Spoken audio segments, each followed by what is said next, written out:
I'm taken aback by how matter-of-fact they all are about the possibility of being sold off. Every spring in the ancient city of Stara Zagora, the Kalaidzhi Roma people gather to sell off their young virgin daughters to the highest bidder. Known as the Gypsy Bride market, this culture has been a part of their identity for thousands of years. But why do they keep doing it in the 21st century? What is the history behind this strange practice? And how has this culture evolved over the years? Join us as we explore the untold story of the Bulgaria Bride market. The Kalaidzhi community. Usually we think of marketplaces as places where people buy and sell goods and services. But there's a troubling exception in the Kalaidzhi community in Bulgaria, where the idea of a marketplace is different from what we expect. In Kalaidzhi Bride market, young girls are treated like items to be bought and sold for marriage. Preparing for the bride market involves many cultural rituals to ensure that the young women stay virgins and are ready for marriage. The market itself is a lively event where people gather in open fields or public spaces to celebrate, socialize, and arrange marriages. Young women dress in their best clothes and come with their families, who negotiate marriage deals with potential grooms and their families. The process is detailed and includes discussing the bride price, a traditional payment that reflects both the economic and symbolic value of the marriage.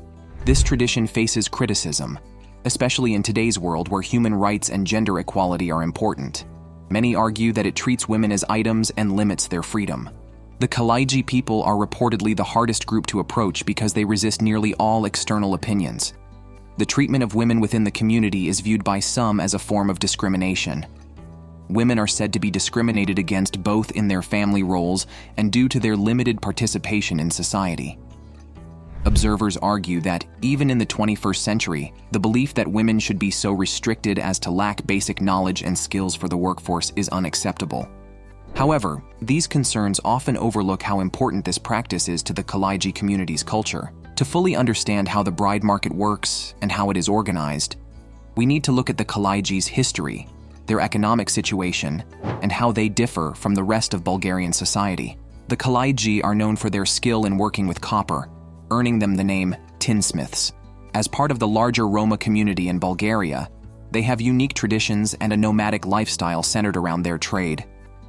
When the communist regime fell and industrial changes swept through Bulgaria, their traditional way of life was greatly affected, forcing many to adapt to modern living.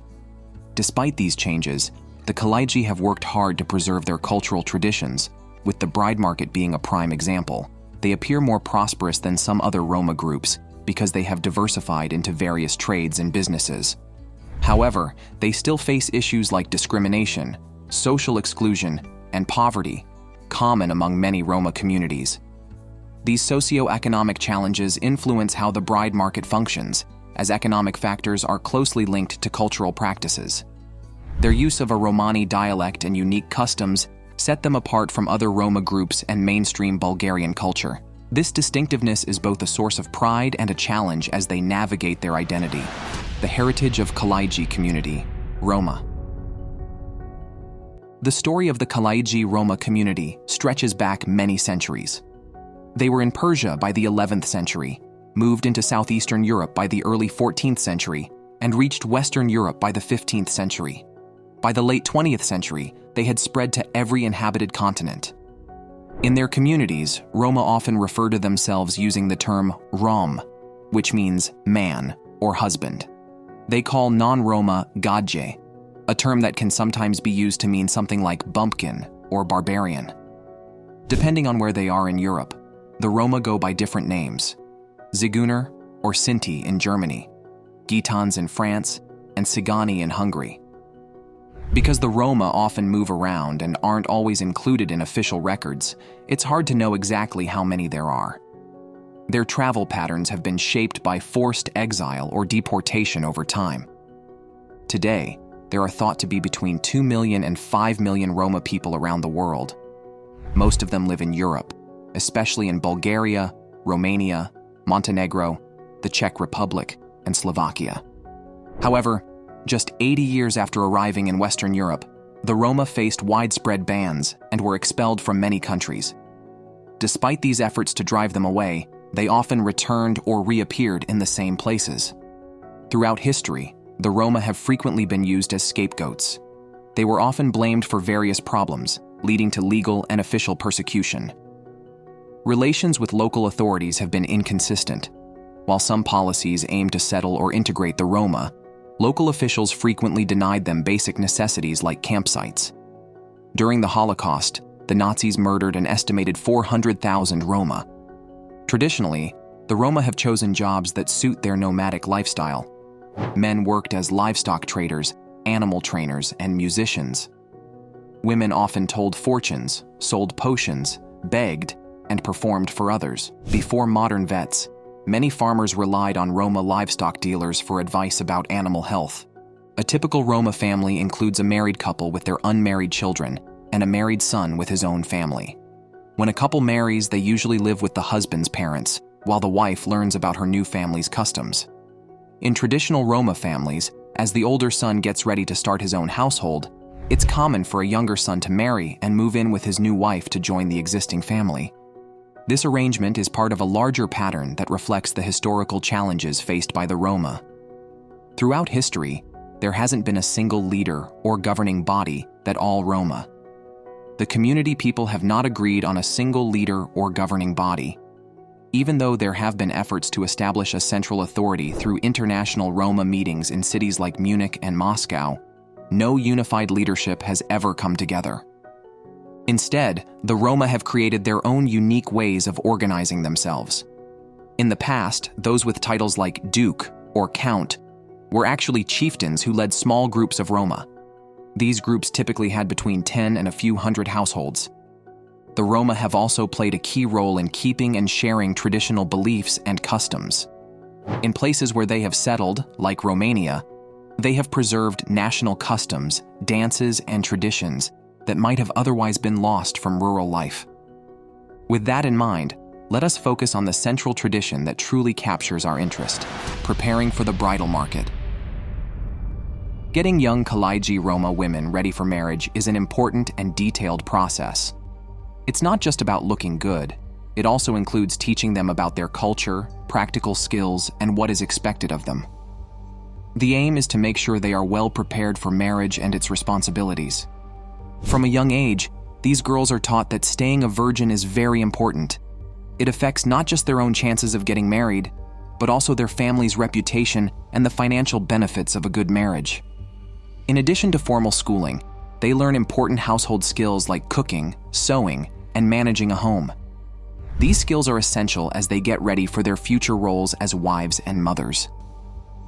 Girls learn practical skills and Kalaidzhi customs to preserve their cultural traditions. As they prepare for marriage, a lot of attention is given to how they present themselves. They choose traditional dresses that are modest yet elegant, often brightly colored and beautifully embroidered, to showcase their heritage. A girl's appearance at the market reflects her qualities, her family's status, and her readiness for marriage. Preparation includes teaching her how to interact with potential suitors and their families, as well as how to negotiate and present herself well. One of the toughest parts is getting ready emotionally and mentally for marriage.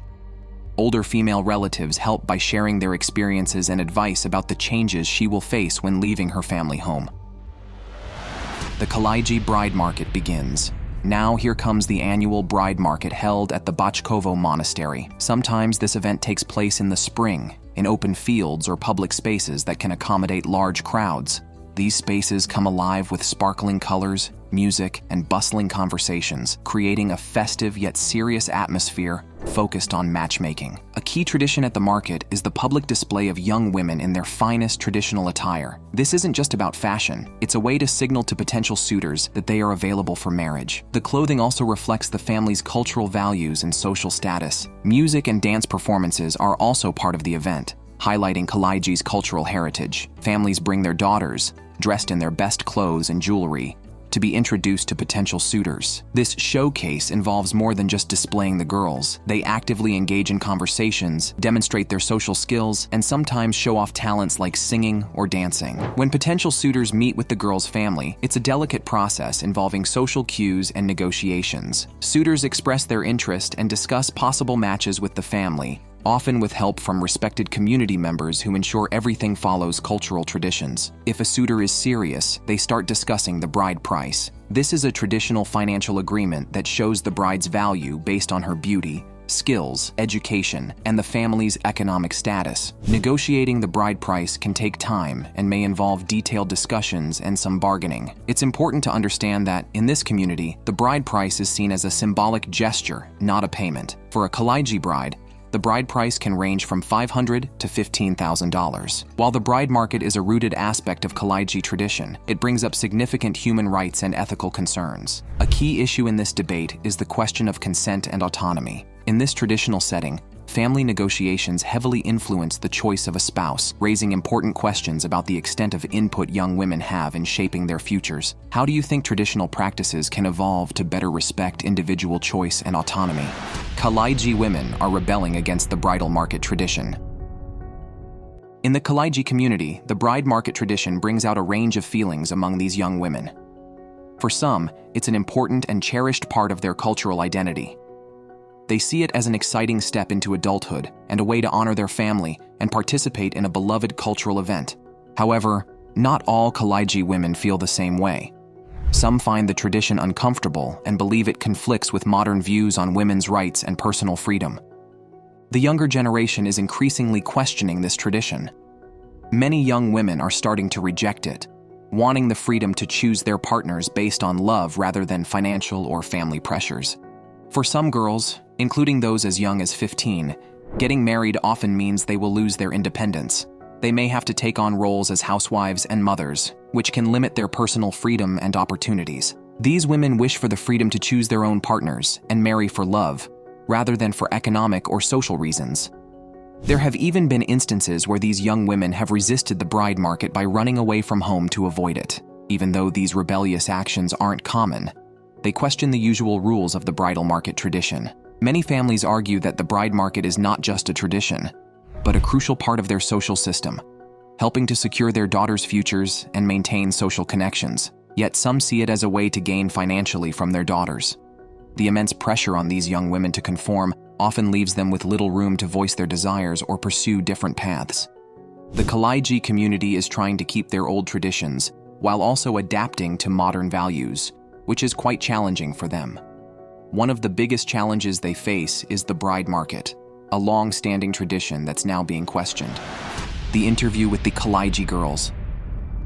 To understand how young girls in the Kalaidzhi community feel about their marital traditions, a YouTuber spoke directly with them. While exploring Bulgaria and the Kalaidzhi community, she visited a family with two daughters, Pepa, who is 20, and Rosie, who is 19. Their mother, Vera, welcomed the YouTuber warmly. Pepa gave her a tour of their small home, where 8 family members lived in just 2 bedrooms. Even though the space was cramped, their walls were decorated with photos, showing their close family ties. The YouTuber was interested in how Vera and her daughters felt about the tradition, especially since Vera had been sold to her husband, Christo, at a bride market. This background made the YouTuber curious about how Vera and her daughters felt about Pepa and Rosie potentially going through the same experience. Their relaxed attitude toward the tradition was surprising. As the bride market approached, Vera and her daughters prepared for the event. Though they had their own preferences for partners, they followed strict rules about how girls should interact with potential suitors. Despite these rules, Pepa and Rosie used social media to connect with guys and express their own choices. Even though the girls didn't have the same freedoms as others, they put a lot of effort into their appearance for the market. Vera considered Rosie's expensive outfit, which cost nearly a week's salary for an average Kalaidzhi family, as an important investment in her daughter's future. During conversations with Pepa and Rosie, the YouTuber wanted to know about their dreams beyond traditional roles. Despite limited opportunities, many girls hoped for education and different life paths. Sadly, only 10% of Bulgarian Roma women finish secondary education, and 1 in 5 are illiterate. Kalaidzhi traditions also affect their social lives. When asked about the most important trait for a bride, Pepa and her sisters mentioned that physical intimacy before marriage is sometimes seen as essential in their community. At 20, Pepa was considered older by Kalaidzhi standards and felt pressure to find a husband soon, as most girls marry between 13 and 20. Despite this pressure, Peppa's parents were patient, hoping she would find the right partner. How the girls prepare for the big event. The girls were getting ready for the bride market, so the YouTuber joined them as they tried on their outfits. They asked if she knew Kim Kardashian, the queen of selfies, showing their struggle to balance traditional values with modern trends like selfies and social media. Knowing that marrying off 2 daughters must be costly, the YouTuber talked to their father, Kristen, about their family business. Kristen explained that cheap goods from China had hurt their trade, making the bride price even more crucial for their finances. That evening, before the bride market, Vera hosted a party for the extended family. The party was lively, with traditional music and lots of photos and social media posts. However, the YouTuber noticed that the celebration was mainly a family event at home. The next morning, at the bride market, the YouTuber met Vasi, a girl who was resisting her family's plans to sell her. Vasi was frustrated about being taken out of school early and wanted more education.